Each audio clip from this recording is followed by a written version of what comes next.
ನಾರಾಯಣಾಯ ಪರಿಪೂರ್ಣಗುಣಾರ್ಣವಾಯ ಯೋಗಯಸ್ಥಿತಿಲಯೋ ನಿಯತಿಪ್ರದಾಯ ಜ್ಞಾನಪ್ರದಾಯ ಬುಧಾಸುರಸೌಖ್ಯದುಃಖಸತ್ಕಾರಣಾಯ ವಿತತಾಯ ನಮೋ ನಮಸ್ತೆ.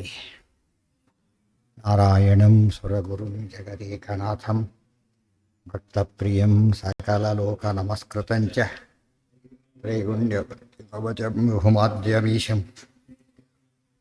ವಂದೇ ಭವಘ್ನಮರಾಸುರಸಿದ್ಧವದ್ಯಂ. ನಾರಾಯಣಂ ನಮಸ್ಕೃತ್ಯ ನರಂ ಚೈವ ನರೋತ್ತಮಂ ದೇವೀಂ ಸರಸ್ವತೀಂ ವ್ಯಾಸಂ ತತೋ ಜಯಮುದೀರಯೇತ್. ನಾರಾಯಣಂ ಗುಣೈಃ ಸರ್ವೈರುದೀರ್ಣಂ ದೋಷವರ್ಜಿತಂ ಧ್ಯೇಯಂ ಗಮ್ಯಂ ಗುರುಂಶ್ಚಾಪಿ ನತ್ವಾ ಪುತ್ರಾರ್ಥ ಉಚ್ಯತೆ.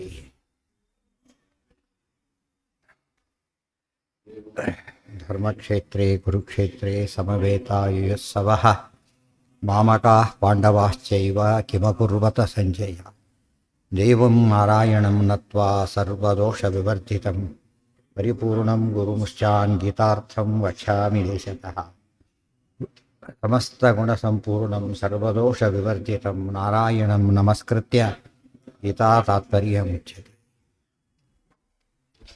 ಗುಣಗಣನಿಲಯಂ ಪತಿಂ ರಮಾಯಾಃ ಜಗದಘದಹನಂಚ ವಾಸವಿ ಸೋನುಂ ಮುನಿಕುಲತಿಲಕಂಚ ಪೂರ್ಣಬೋಧಂ ಗುರುಮಪಿ ಪರಮಂ ಗುರುಂಚ ಮೇ ವಂದೇ. ಲಕ್ಷ್ಮೀನಾರಾಯಣಂ ನತ್ವಾ ಪೂರ್ಣಬೋಧಾದಿಕಾನ್ ಗುರೂನ್ ಕುರ್ಮಃ ಶ್ರೀಕೃಷ್ಣಗೀತಾಯಾಃ ಭಾಷ್ಯಾದ್ಯುಕ್ತಾರ್ಥಸಂಗ್ರಹಂ. ಇದಾಗಬೇಕಲ್ಲ ಹಿಂದೆ ತಾತ್ಪರ್ಯ. ಹಾಂ ಹಾಂ ಸರಿ.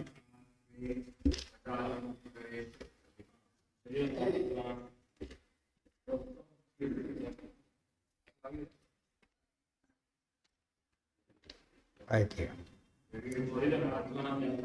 ಸ್ವಭಾವತಸ್ಥಿತಾ ಜೀವಾಃ ಉತ್ತಮಾದಮ ಮಧ್ಯಮಾಃ ಉತ್ತಮಾಸ್ತತ್ರ ದೇವಾದ್ಯಾಃ ಮರ್ತ್ಯಮಧ್ಯಾಸ್ತು ಮಧ್ಯಮಾಃ ಅಧಮಾ ಅಸುರಾದ್ಯಾಶ್ಚ ನೈಷಾಮಸ್ತಿ ಅನ್ಯಥಾ ಭವಃ. ಶರೀರ ಮಾತ್ರ ಅನ್ಯಥಾತ್ವೇ ಸ್ವಜಾತಿಂ ಪುನರೇಷ್ಯತಿ. ಯಾವುದೋ ಕಾರಣಕ್ಕೆ ದೇಹ ಬದಲಾಗಬಹುದು, ಸ್ವರೂಪ ಬದಲಾಗುತ್ತೆ. ದೇಹ ಬೇರೆ, ಸ್ವರೂಪ ಬೇರೆ. ದೇಹವನ್ನು ಡ್ರೆಸ್ ಚೇಂಜ್ ಮಾಡಿದಾಗ ಹೇಗೋ ಆಗ್ಬೋದು, ಅದು ಸ್ವರೂಪ ಮಾತ್ರ ಬದಲಾಗೋದೇ ಇಲ್ಲ. ಉತ್ತಮ ಮುಕ್ತಿ ಯೋಗ್ಯಾಸ್ತು ಶ್ರುತಿ ಯೋಗ್ಯಾಸ್ತು ಮಧ್ಯಮಾಃ.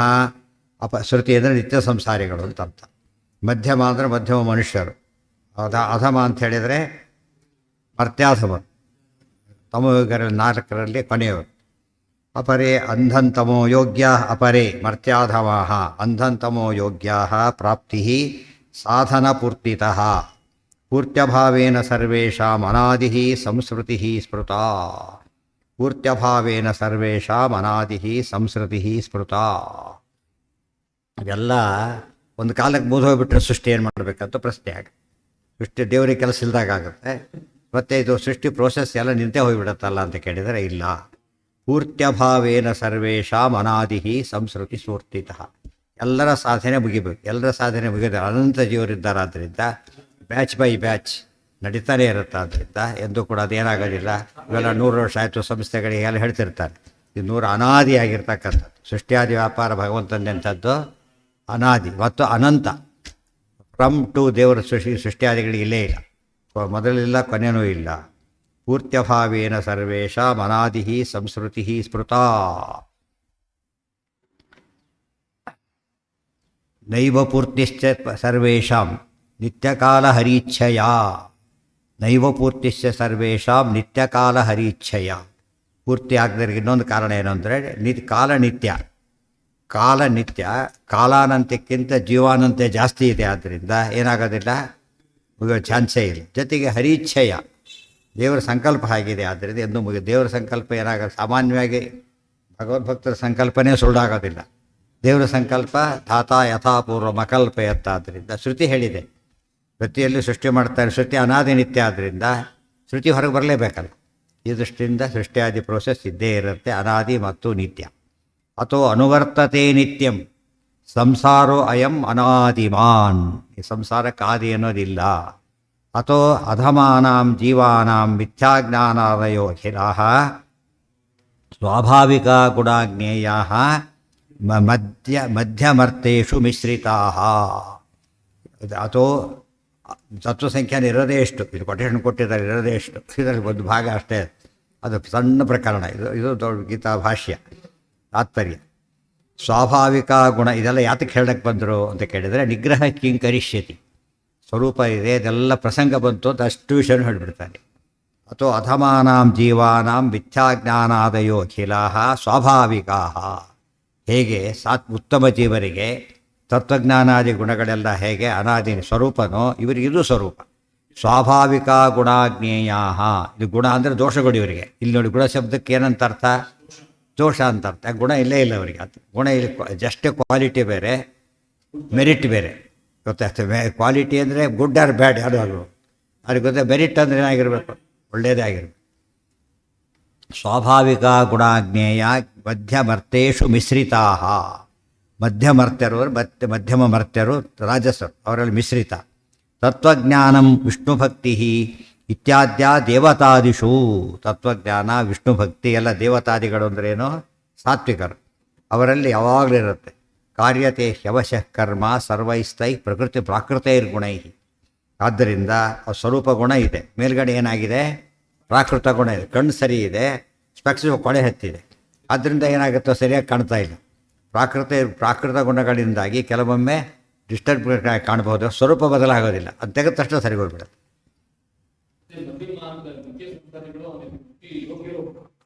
ಇಲ್ಲಿ ಬರೋದಿಲ್ಲ. ಮುಕ್ತಿಯೋಗಿ ಉತ್ತಮರು ಅಷ್ಟೇ, ಮನುಷ್ಯೋತ್ತಮರು ಅಷ್ಟೇ.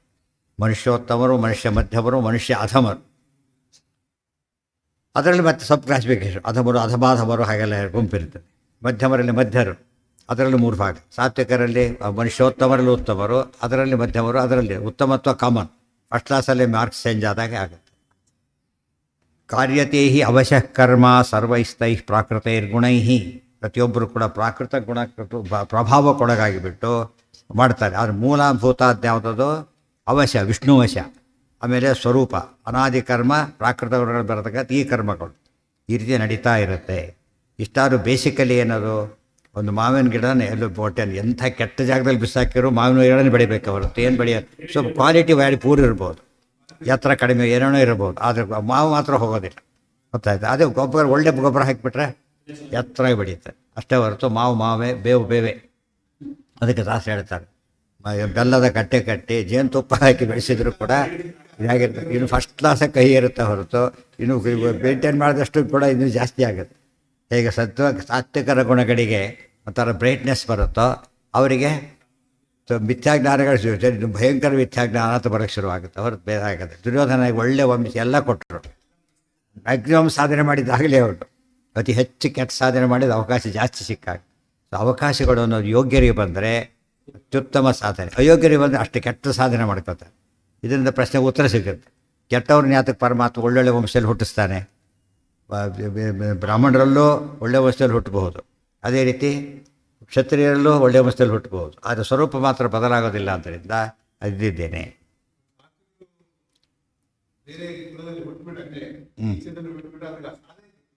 ತೊಂದರೆ ಆಗುತ್ತೆ, ಬೇರೆ ಬದಲಾಗೋದಿಲ್ಲ. ಅದು ಇಂಪಾರ್ಟೆಂಟ್.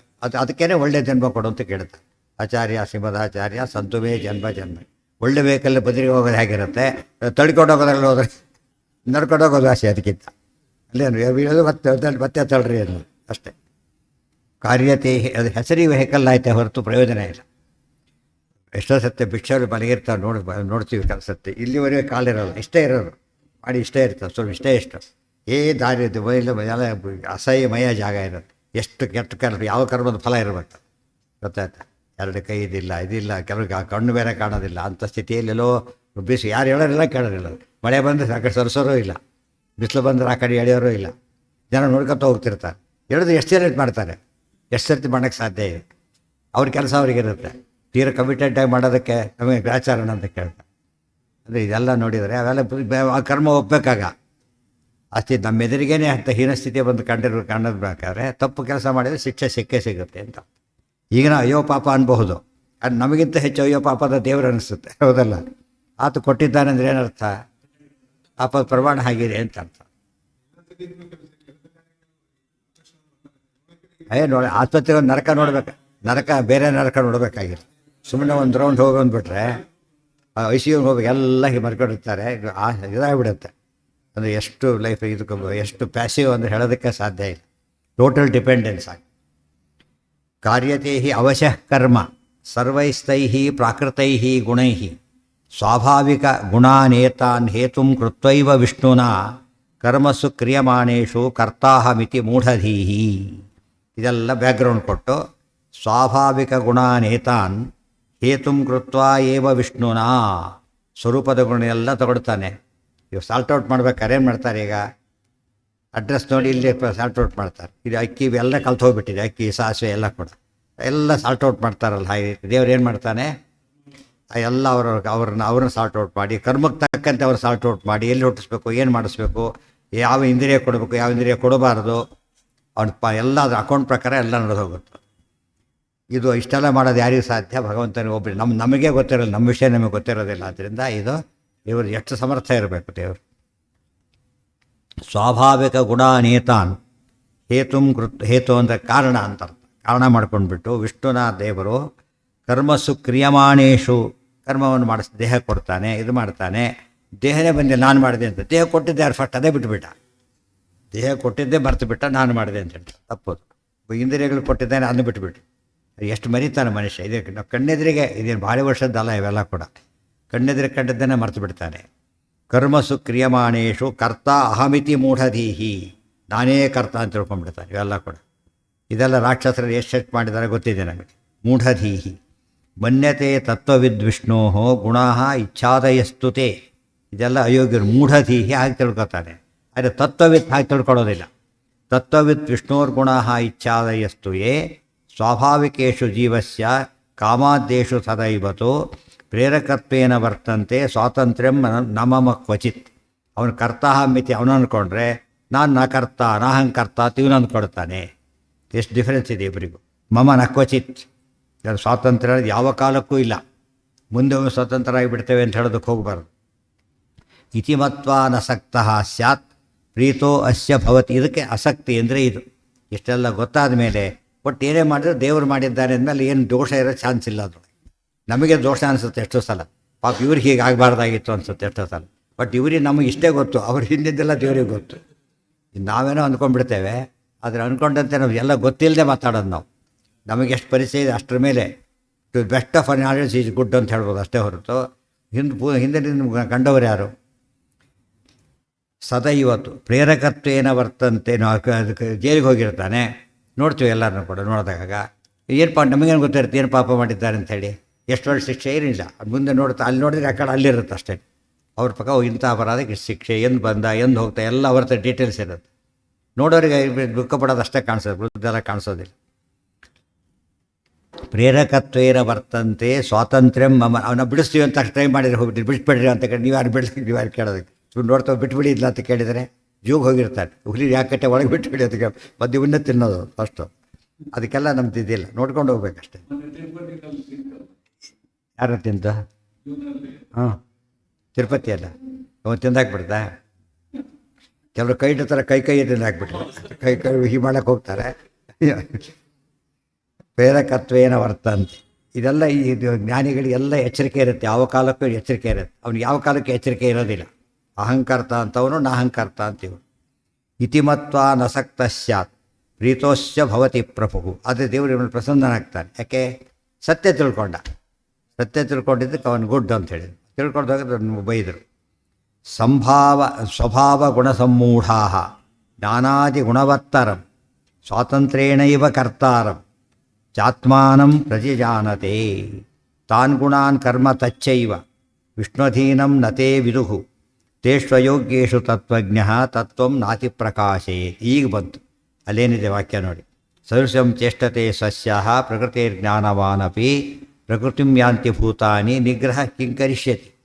ನಾವು ಏನೇ ಹೇಳಿದರೂ ಕೆಟ್ಟವನಾಗೇ ಇರ್ತಾರೆ, ಒಳ್ಳೆಯವನಾಗೇ ಇರ್ತಾರೆ ಅಂಥೇಳಿ ನಾವು ಹಾಗಿದ್ರೆ ಯಾರಿಗೆ ಹೇಳೋದು ಬೇಡ ಅಂತ ತಿಳ್ಕೊಬಾರ್ದು. ನಮ್ಮ ಸ್ವರೂಪ ಗೊತ್ತಿಲ್ಲ, ಆದ್ದರಿಂದ ಏನು ಮಾಡಬೇಕು? ನಮ್ಮ ಎಫರ್ಟ್ಸ್ ನಾವು ಹಾಕಬೇಕು ಅಷ್ಟೇ ಹೊರತು ಬೇರೆ ಇಲ್ಲ. ಒಂದು ಕ್ಲಾಸಲ್ಲಿ ಬೇಷ್ಟು ಪಾಠ ಮಾಡಬೇಕು. ಆ ಹುಡುಗರೆಲ್ಲ ಇವನು ಸೆಲೆಕ್ಟ್ ಮಾಡಿದವನಲ್ಲ, ಅಡ್ಮಿಷನ್ ಬೇರೆ ವ್ಯವಸ್ಥೆ ಆಗಿಬಿಟ್ಟಿದೆ. ಅವ್ನು ಏನು ಪಾಠ ಮಾಡಿ ಏನಂತ ಪಾಠ ಮಾಡಬೇಕು ಇವನೀಗ? ಅವನಿಗೆ ಈ ಸ್ಟ್ಯಾಂಡರ್ಡ್ ಇದೆ. ಸೆಕೆಂಡ್ ಇಯರ್ ಪಾಠ ಮಾಡ್ಬೇಕಾದ್ರೆ ಫಸ್ಟ್ ಇಯರ್ ಗೊತ್ತಿದೆ, ಅವನು ಗೊತ್ತಿಲ್ಲದೆ ಇರ್ಬೋದು. ನಾವು ಅದು ಅಶ್ಯೂಮ್ ಮಾಡ್ಕೊಂಡು ಹಾಗೆ ಪಾಠ ಮಾಡಬೇಕು. ಮತ್ತು ಅದು ಫಸ್ಟ್ ಇಯರ್ಗೆ ಬಂದಿದೆ, ಸೆಕೆಂಡ್ ಇಯರ್ಗೆ ಬಂದಾಗ ಗೊತ್ತಿಲ್ಲ ಗೊತ್ತಿದೆ ಅಂಥೇಳಿ ಭಾರಿ ಬುದ್ಧಿವಂತ, ಇನ್ನೂ ಜಾಸ್ತಿ ಗೊತ್ತಿದೆ. ಆದರೂ ನಾವೇನು ಮಾಡಬಾರ್ದು, ಹಾಗೆ ಮಾಡೋಂಗಿಲ್ಲ. ಅದು ತಕ್ಕಂತೆ ಪಾಠ ಬಂದ್ ಮಾಡಬೇಕೆ ಹೊರತು ಭಾರಿ ಬುದ್ಧಿವಂತ ಮುಂದಿನ ಪಾಠ ಮಾಡಿದ್ರೆ ಉಳಿದು ಗತಿ ಏನಾಗಬೇಕು. ಇದೆಲ್ಲ ನಮ್ಗೆ ಉಳಿದು ಗೊತ್ತಿದ್ದ ಭಾಗ ಏನೂ ಇಲ್ಲ. ನಮ್ಗೆ ಏನಕ್ಕೆ ಅಲ್ಲಿ ಕೇಳಿ ಅಂತಾರೆ, ನಮಗೆ ವಿಷಯ ಗೊತ್ತಿಲ್ಲ. ಆ ರೀತಿ ನಾವು ಇರಬೇಕು. ಅವ್ರು ಗೊತ್ತಿದ್ದವ್ರು ಏನು ಮಾಡ್ತಾರೆ, ಆ್ಯಕ್ಷನ್ ತೊಗೋಬೋದು. ನಮಗೆ ಗೊತ್ತಿಲ್ಲ, ಅದು ನಮ್ಮ ವಿಷಯ ನಮಗೆ ಗೊತ್ತಿಲ್ಲ. ಆದ್ದರಿಂದ ನಾವು ಯಾಕೆ ಕಾನೂನು ಕೈ ತೊಗೊಳ್ಬಾರ್ದು ಅಂದ್ರೆ ಇದೇನು. ದೇವ್ರು ಮಾಡೋ ಕೆಲಸ ನಾವು ಮಾಡೋಕ್ಕವ್ರು ಏನಾಗುತ್ತೆ, ಕೈ ತೊಗೊಂಡಾಗತ್ತೆ. ಕಾನೂನು ಯಾಕೆ ನಾವು ಕೈ ಕಾನೂನು ಹಿಂದೂ ಮುಂದೆ ಒಂದು ವ್ಯವಸ್ಥೆ ಇದೆ, ಅವರು ತೊಗೊಂಡ್ರೆ ಅರ್ಥ ಇದೆ, ನಮಗೆ ಅರ್ಥ ಇಲ್ಲ, ಇನ್ನು ಮುಂದೆ ಏನೂ ಗೊತ್ತಿಲ್ಲ. ಆದ್ದರಿಂದ ತಪ್ಪಾಗುತ್ತೆ. ಪ್ರೇರಕತ್ವೇನ ವರ್ತಂತೆ ಇತಿ. ಮತ್ತು ನಮ್ಮ ಪ್ರಕಾರ ಈಗ ಅವನು ಕೆಟ್ಟವನಾಗಿದ್ದಾನೆ, ನಮ್ಮ ನೋಡಿದ್ದೇವೆ. ನಾವು ದೂರ ಇದ್ದರೆ ಸಾಕು, ಯಾವಾಗ ಕೆಟ್ಟವನು ಅಂತ ಹೇಳಕ್ಕೆ ಬರಲ್ಲ. ಮುಂದೆ ಒಳ್ಳೆಯವನಾಗು, ಹಿಂದೆ ಒಳ್ಳೆಯವನು ಏನೋ ಆಗಿರ್ಬೋದು. ಆಗ ಹಿಸ್ಟ್ರಿ ನೋಡ್ತಾ ಕೂತ್ಕೊಂಡ್ರೆ ಪಜಿತಾ ಇದ್ದು ಹೋಗ್ತೀವಿ, ಆಗೋದಿಲ್ಲ. ಈಗ ಈ ಟಿಕೆಟ್ ಇಲ್ಲಪ್ಪ, ಹಿಡಿದ್ಬಿಡು ಅಷ್ಟೇ. ನೀ ಹಿಂದೆ ಟಿಕೆಟ್ ತೊಗೊಂಡಿದ್ದೆ ಎಂದು ಬಂದು ಅವೆಲ್ಲ ಕಥೆಗಳು ಬೇರೆ. ಇವತ್ತು ಟಿಕೆಟ್ ಇದೆಯಾ, ಇಲ್ಲ, ಹಿಡಿದ್ಬಿಡು ಅಷ್ಟೇ. ನಾಳೆ ಅದು ಆಗುತ್ತೆ ತೊಗೋತೀರಿ ಅಷ್ಟೇ, ತೊಗೊಂಡು ಮಾಡಿಸ್ತೀನಿ. ಅದು ವ್ಯವಸ್ಥೆ ಮಾಡ್ತಾ ಕೊಡಬಾರ್ದು. ಎಷ್ಟು ಸರ್ ಚಿಗೋಡ ಇದನ್ನು ಲೆಕ್ಕ ಅಲ್ಲ, ಅವನಿಗೆ ಸೇರಿದ್ದಲ್ಲ. ಅದು ಅವನ ಕಂಡಕ್ಟರ್ ಕೆಲಸ ಅವತ್ತು ಎಷ್ಟೋ ಅಷ್ಟೇ, ಡ್ರೈವರ್ ಕೆಲಸ ಎಷ್ಟೋ ಅಷ್ಟೇ, ನಮ್ಮ ಕೆಲಸ ಎಷ್ಟೋ ಅಷ್ಟೇ. ಇದು ಅರ್ಥ ಮಾಡಿಕೊಂಡ್ರೆ ವಿರುದ್ಧೆಲ್ಲ ತಲೆ ಹಾಕ್ಕೊಡೋದಕ್ಕೆ ಡಿಸ್ಟರ್ಬ್ ಆಗ್ತಾರೆ. ತನ್ನ ಸಾಧನೆ ಹಾಳಾಗೋಯ್ತು, ಅವ್ರ ಸಾಧನೆ ನೋಡ್ತಾ ನೋಡ್ತಾ ತನ್ನ ಸಾಧನೆ ಕಳ್ಕೊಂಡ್ಬಿಡ್ತಾ ಅಷ್ಟೇ. ಎಷ್ಟು ಅಂಗರದಲ್ಲಿ ಪಕ್ಷಿ ಕುಡಿತು ಹಾರಿ ಹೋದಂತೆ ಅಷ್ಟೇ. ರಿಜಿಸ್ಟ್ರೇಷನ್ ಮಾಡಿಸ್ಕೊಂಬಂದಿರ ಕೂತಾಗ ಅನ್ನೋದು ಕೂರ್ತದೆ ಎದ್ದು ಹೋಗುತ್ತೆ ಅಷ್ಟೇ. ಎಲ್ಲರೂ ಯಾರು ಇಷ್ಟು ದೇವರ ಹೆಸರಲ್ಲಿ ಯಾರು ಮಾಡಿಸ್ಕೊಳಕ್ಕೆ ಬರೋದಿಲ್ಲ. ಟೆಂಪರರಿ ರಿಜಿಸ್ಟ್ರೇಷನ್ ಅಷ್ಟೇ. ಇತಿಮತ್ವ ನಸಕ್ತ ಸ್ಯಾತ್ ಪ್ರೀತೋ ಅಸ್ಯ ಭವತಿ ಪ್ರಭು ಸ್ವಭಾವಗುಣ ಸಮ್ಮೂಢಾ. ದೇವರು ಶಿಕ್ಷೆ ಯಾಕೆ ಕೊಡ್ತಾನೆ ಕೆಟ್ಟವರಿಗೆ ಅಂತ ಕೇಳಿದರೆ ಮೇಷ್ಟ್ರು ಫೇಲ್ ಮಾಡ್ತಾನೆ. ಯಾಕೆ ಫೇಲ್ ಮಾಡಿದರೆ ಪಾಪ ಅಂತ ಕೇಳಿ, ಬರೋದಿಲ್ಲ, ಫೇಲ್ ಮಾಡಿದ್ದಾನೆ ಅಷ್ಟೇ. ಅವನು ಯಾರು ಏನು ನಮಗೇನು ಗೊತ್ತಿಲ್ಲ, ಬರೋದಿಲ್ಲ ಅಷ್ಟೇ. ಅದೇ ರೀತಿ ಕೊಟ್ಟಿದ್ದಾನೆ, ಬರೋದೇನೋ ಕೊಟ್ಟಿದ್ದಾನೆ ಅಷ್ಟೇ. ಇದನ್ನ ಅಷ್ಟು ತಿಳ್ಕೊಂಡ್ಬಿಟ್ರೆ ಸಾಕೆ ಸಾಕು. ಉಳಿದವ್ರಿಗೆ ಯಾರೋ ಭಾರಿ ಬಂತು ನಮಗೆ ಗೊತ್ತಿರೋ ಏನು ತಿಳ್ಕೊಬೇಡ. ನಾವೇನು ಮಾಡಬೇಕಾಗ, ಏನು ಬರಬಾರ್ದಾಗಿತ್ತು ಯಾಕೆ ಬಂತು ಅಂತ ಕೇಳಿದರೆ ನಮ್ಮ ರೈಟ್ ಇಲ್ಲ ಅದಕ್ಕೆ. ಯಾವುದೋ ಸಾಧನೆ ಏನೋ ಮಾಡಿದರೆ ಬಂದಿದ್ದಾರೆ ಅಷ್ಟೇ. ಅಕಸ್ಮಾತ್ ಬರಬಾರ್ದಾಗಿದ್ದು ಬಂದಿತ್ತು, ವ್ಯವಸ್ಥೆ ಇದೆ ನೋಡ್ಕೊಳ್ಳೋದಕ್ಕೆ. ಟಿಕೆಟ್ಲೆಸ್ ಅವನು ಕೂತಿದ್ದಾನೆ, ಪಕ್ಕದಲ್ಲೇ ಕೂತಿದ್ದಾನೆ. ನಾವು ಕರೆದು ಹೇಳಬಾರ್ದು ಟಿಕೆಟ್ ತೊಗೊಂಡೆಲ್ಲ ನೋಡ್ರಿ ಅಂತೇಳಿ. ಅವ್ರು ಈ ಜಾಬಿಂದ ತೆಗೆದು ತೋರಿಸ್ಬೋದು. ನಮ್ಮ ಪ್ರಕಾರ ನಮ್ಮ ಸುಳ್ಳು ಹೇಳಿರ್ತಾನೆ ತೊಗೊಂಡಿಲ್ಲ ಅಂತೇಳಿ. ಯಾಕೆ ತೊಗೊಳಕ್ಕೆ ಗಲಾಟೆ ಮಾಡಿ ನೋಡ್ಯಾ ಇಲ್ಲಿದೆ ಅಂತ. ಆದರೆ ಕಂಡಕ್ಟರ್ ತೋರಿಸೋದಿಲ್ಲ ಅಂತ ಅನ್ಬಾರ್ದು. ಏನು ಅನ್ಬೇಕು, ಅವನು ಆಮೇಲೆ ಕೇಳಿದ್ವಿ ತೋರಿಸ್ತಾ ಇರ್ತಾನೆ, ಅದು ಅಫೆನ್ಸ್ ಹೇಳಿತಾ. ಅಂದರೆ ಇದೆಲ್ಲ ನಾವು ಏನು ನಮ್ಗೆ ಯಾಕೆ ನಮ್ಮ ಜೀವನ ಯಾತಕ್ಕೆ ಸಾಧನೆ ಆಗ್ತಾ ಇಲ್ಲ ಅಂದರೆ ನಾವು ಹೆಚ್ಚು ಟೈಮ್ ಇದರಲ್ಲೇ ಹೋಗಿಬಿಡುತ್ತೆ. ಪೂರ್ತಿ ಬೇರೆ ಕೆಲಸಗಳು ಎಷ್ಟೋ ಈ ಕೆಲಸದಲ್ಲಿ ಹೋಗಿ ಕೊನೆಗೆ ತನ್ನ ಸಾಧನೆ ಏನೂ ಆಗೋದಿಲ್ಲ. ಅದಕ್ಕೆ ಜ್ಞಾನಿಗಳು ಏನು ಮಾಡ್ತಾರೆ, ಗಮನ ಕೊಡೋದಿಲ್ಲ. ಯಾನಿಶಾ ಸರ್ವಭೂತಾನಾಂ ತಸ್ಯಾಂ ಜಾಗರ್ತೆ ಸಂಯಮಿ ಅಷ್ಟೇ. ಕುರ್ವತೆ ಹ್ಯವಶಃ ಕರ್ಮ ಸರ್ವೈಸ್ತೈ ಪ್ರಾಕೃತೈ ಗುಣೈ.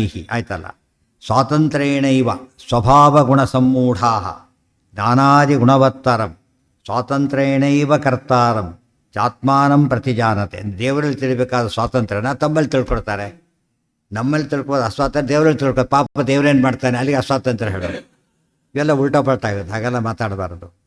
ತಾನ್ ಗುಣಾನ್ ಕರ್ಮ ತಚ್ಚೈವ ವಿಷ್ಣುಧೀನಂ ನತೇ ವಿದುಹು. ಅವರಿಗೇನು ಗೊತ್ತಿಲ್ಲ, ತಾನ್ ಗುಣಾನ್ ಕರ್ಮ ತತ್ ಇವೆಲ್ಲ ವಿಷ್ಣುಧೀನ ಅಂತ ಗೊತ್ತಿಲ್ಲ. ತತ್ ಪ್ರಕೃತಿ, ಅವನು ಗುಣಗಳು, ಸ್ವಭಾವದ ಗುಣಗಳು, ಕರ್ಮ ಮಾಡ್ತಕ್ಕಂಥ ಕರ್ಮಗಳು, ಅನಾದಿ ಕರ್ಮ ಬೇರೆ. ಅದ್ಯಾವುದು ಕೂಡ ವಿಷ್ಣುಧೀನಂ ನತೇ ವಿದುಹು, ದೇವರಿಗೆ ಅಧೀನ ಅಂತ ಅವ್ರಿಗೆ ಗೊತ್ತಿಲ್ಲ. ತಾನ್ ಗುಣಾನ್ ಕರ್ಮ ತಚ್ಚೈವ ವಿಷ್ಣುಧೀನಂ ನತೇ ವಿದುಹು ತೇಷು ಅಯೋಗ್ಯೇಷು ತತ್ವಜ್ಞ ತತ್ವಂ ನಾತಿ ಪ್ರಕಾಶಯೇ. ಈಗ ಪ್ರಸಂಗ ಬಂತು. ನಾವು ಪಾಠ ಪ್ರವೇಶ ಮಾಡೋದು ಹೇಗಾಗಿದ್ದರೆ ಈಗ ಸ್ವಲ್ಪ ಗೊತ್ತಿಲ್ಲ.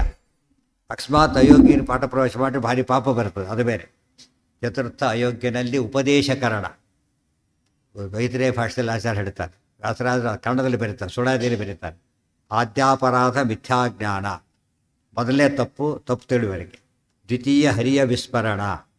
ತೃತೀಯ ನಿಷಿದ್ಧ ಅವಿಹಿತ ಆಚರಣ. ಚತುರ್ಥ ಅಯೋಗ್ಯನಲ್ಲಿ ಉಪದೇಶಕರಣ. ರೈತರೇ ಭಾಷೆ ಮಾತು ಹಾಗೆ ಕನ್ನಡದಲ್ಲಿ ಇಟ್ಟಿದ್ದಾರೆ. ಗೊತ್ತಾಯ್ತು. 1 2 3 ಅದೇ ಆರ್ಡರ್ನಲ್ಲೇ. ಅದು ಎಷ್ಟು ಉಪಯೋಗ ದಾಸ ಆಯ್ತದೆ ಅಂತ ಅವರೇನು ಇದೆಲ್ಲ ವ್ಯಾಸತ್ರಯ ಬರೆದವರು ಅವರು. ಕನ್ನಡದಲ್ಲಿ ಬರೀ ತಿಳಿಲಿ ಅಂತ ಹೇಳಿ ಬರೋದು. 4ನೇ ಅಪರಾಧ ಏನು ಗೊತ್ತಾ, ಅಯೋಗ್ಯರಿಗೆ ಉಪದೇಶ ಮಾಡಿದರೆ ಆ ಪಾಪ ಇವನಿಗೆ ಬರುತ್ತೆ ಗೊತ್ತಾ. ಅದಕ್ಕೆ ಪ್ರಾಯಶ್ಚಿತ್ತ ಮಾಡ್ಕೋಬೇಕು ಅವನು ಆಮೇಲೆ. ತಿಳಿತಾ. ದುರ್ಯೋಧನ ಯಾರ್ಯಾರು ಕಾಂಟ್ಯಾಕ್ಟ್ ಇಡ್ತಾವೆ, ಬಲರಾಮದೇವ್ರ ಗದಾ ಯುದ್ಧ ಕಲ್ತ್ಕೊಂಡ, ಪರಮ ಅಯೋಗ್ಯ ಅವನು. ಅವ್ರಿಗೆ ಸ್ವಲ್ಪ ಗೊತ್ತಾಗಲಿಲ್ಲ, ಅದು ಸ್ವಾರಸ್ಯ. ಉದಂಕ ಮುನಿ ಇದ್ದಾರೆ, ಅವನು ದುರ್ಯೋಧನ ಅವನ ಶಿಷ್ಯ. ಅವನು ಸ್ವತಃ ಕೃಷ್ಣಗೆ ಶಾಪಗಳು ಕೊಟ್ಬಿಡ್ತಾರೆ ತಕ್ಷಣವೇ. ಎಷ್ಟು ಆಶ್ಚರ್ಯ. ಅದು ಎಂತೆಂಥ ಕಾಂಟ್ಯಾಕ್ಟ್ ಇಟ್ಕೊಂಡಿದ್ದ ಅವನು. ಅವ್ರಿಗೆ ಗೊತ್ತಿಲ್ಲದೆ ಮಾಡಿದ ಕೆಲಸಗಳವೆಲ್ಲ, ಅದಕ್ಕೆಲ್ಲ ಪ್ರಾಯಶ್ಚಿತ್ತ ಮಾಡ್ಕೋಬೇಕು ಅಂತ ಹೇಳ್ತಾರೆ. ಮತ್ತು ಎಲ್ಲ ಮತ್ತು ಯಾರಿಗೂ ಹೇಳಿ ಪ್ರಾಯಶ್ಚಿತ್ತ ಮಾಡ್ಕೊಳ್ಳೋದಕ್ಕಿಂತ ಪಾಠ ಪ್ರವಚನ ಬಿಟ್ಟುಬಿಟ್ರೆ ಆರಾಮಿರುತ್ತಾರೆ. ಇದೆಯಲ್ಲ ಪ್ರಿವೆನ್ಷನ್ ಬೆಟರ್ ದ್ಯಾನ್ ಕ್ಯೂರ್ ಅಂತ ಅದಕ್ಕೆ ಸ್ವರೂಪ ಗೊತ್ತಿಲ್ಲ ಆದ್ದರಿಂದ ಹೇಳಬೇಕಾದ್ರೆ 1000 ಜನ ಕೂತಿದ್ರು. ನಮ್ಮ ಉದ್ದೇಶ ಏನಿರಬೇಕು ಅದಕ್ಕೆ? ಆಚಾರ ಹೇಳ್ತಾರೆ, ಒಳ್ಳೆಯವರಿಗೆ ಮಾತ್ರ ತಿಳಿದು ಕೆಟ್ಟವರಿಗೆ ತಿಳಿಬೇಕಾಗಿಲ್ಲ. ಅದೇ ದೃಷ್ಟಾಂತ ಕೊಡ್ತಾರೆ. ಜನಕರಾಜನೂ ಸ್ವಯಂವರ ಮಾಡ್ದ, ವರ್ಣನೂ ಸ್ವಯಂವರ ಮಾಡ್ದ, ಭೀಷ್ಮಕರು ಸ್ವಯಂವರ ಮಾಡ್ದ. ಭೀಷ್ಮಕರ ಸ್ವಯಂವರ ತಪ್ಪಾಯಿತು.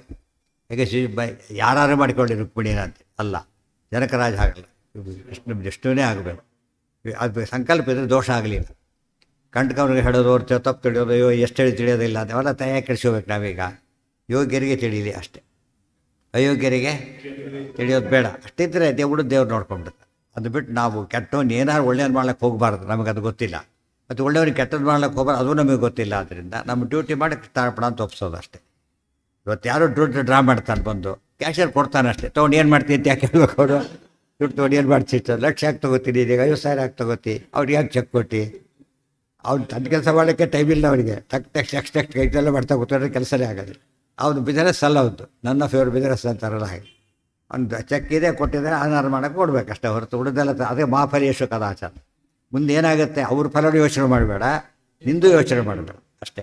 ನೀನು ಸೇರಿದ ವಿಷಯ ಅಲ್ಲೇ ಅಲ್ಲ. ಇತಿಮತ್ವಾ ನಸಕ್ತಸ್ಯ ಪ್ರೀತೋವಸ್ಯ ತೇಷು ಅಯೋಗ್ಯೇಷು ತತ್ವಜ್ಞ ತತ್ವಂ ನಾತಿ ಪ್ರಕಾಶಯೇತ್. 2 ಪಾಯಿಂಟ್ ಇದೆ ಇಲ್ಲಿ. ಪಾಠ ಪ್ರವಚನ ಬಿಡಬಾರ್ದು, ಮಾಡಲೇಬೇಕು, ತಪಸ್ಸದು. ಆದರೆ ಅವ್ರ ಸ್ವರೂಪ ಗೊತ್ತಿಲ್ಲದೆ ಹೋದ ಕಾಲಕ್ಕೆ ನಾ ಅತಿ ಪ್ರಕಾಶೇ. ಪಾಠದಲ್ಲಿ ಹೇಳೋ ವಿಚಾರಕ್ಕೂ ಪ್ರವಚನ ಹೇಳೋಕ್ಕೂ ತುಂಬ ವ್ಯತ್ಯಾಸ ಇರುತ್ತೆ. ಪ್ರವಚನದಲ್ಲಿ ಎಲ್ಲರೂ ಇರ್ತಾರೆ, ಏನು ಗೊತ್ತಿಲ್ಲದವರು ಇರ್ತಾರೆ, ಬೈಯೋರು ಇರ್ತಾರೆ, ಎಲ್ಲ ಸೇರ್ಕೊಂಡ್ಬಿಟ್ಟಿರ್ತಾರೆ. ಗೊತ್ತಾಯ್ತಾ? ಅವಾಗೇನು ಹೇಳಬೇಕು? ಯಾವುದೇ ಒಂದು ವಿವಾದಕ್ಕೆ ಅವಕಾಶ ಕೊಡೋದೇನೆ ತತ್ವಕ್ಕಷ್ಟೇ ಕೊಟ್ಟು ಹೊರಟ್ಬಿಡೋದು. ಬೇರೆ ಬೇಗ ತೊಗೊಳಕ್ಕೆ ಹೋಗಬಾರ್ದು. ತಮ್ಮ ಪರಾಕ್ರಮ ಅಲ್ಲಿ ತೋರಿಸ್ಬಿಡ್ತಾರೆ ಎಷ್ಟೋ ಜನ, ಅವನದೈತೆ ಇವನದೇ, ಹಾಗೆಲ್ಲ ಮಾತಾಡಬಾರ್ದು, ಭಾರಿ ತಪ್ಪದು. ಇವನು ಸ್ವರೂಪ ಗೊತ್ತಾ, ಏನು ಗೊತ್ತಿದೆ, ಏನು ಗೊತ್ತಿಲ್ಲ. ಆದರೆ ತುಂಬ ರಹಸ್ಯಗಳು ಹೇಳಬಾರದು. ತುಂಬ ರಹಸ್ಯನಲ್ಲಿ ಹೇಳ್ತಾರೆ. ಯಾವುದೋ ಡಾಕ್ಟ್ರು ಲೆಕ್ಚರ್ ಕೊಡ್ತಾನೆ ಅಂತ ತಿಳ್ಕೊಳ್ಳಿ, ಆತ ಯಾವ ರೀತಿ ಲೆಕ್ಚರ್ ಕೊಡ್ತಾನೆ? ಕಾಮನ್ ಪೀಪಲಿಗೆ ಎಷ್ಟು ಆ ಥರ ಟಾಕ್ ಕೊಡ್ತಾನೆ ಹೊರತು ಸೂಕ್ಷ್ಮ ವಿಚಾರ ಹೇಳೋದಕ್ಕೆ ಹೋಗೋದಿಲ್ಲ. ಇದೇ ಗೊತ್ತಿಲ್ಲ ಅವ್ರಿಗೆ, ಸೂಕ್ಷ್ಮ ಹೇಳಿ ಉಪಯೋಗ ಇಲ್ಲ. ಅಷ್ಟಕ್ಕೆ ಮಿಸ್ಯೂಸ್ ಆಗುತ್ತೆ ಎಷ್ಟೋ ಸಲ. ಗೊತ್ತಾಯ್ತಾ? ಅದು ಯಾವುದೋ ಒಂದು ಪೇಪರಲ್ಲಿ ಬಂದಿತ್ತು ಆ್ಯಕ್ಚುಲಿ. ಆ ಇಬ್ಬರು ಹುಡುಗರು ಮಾತಾಡ್ಕೊತಾ ಇದ್ದಾರೆ.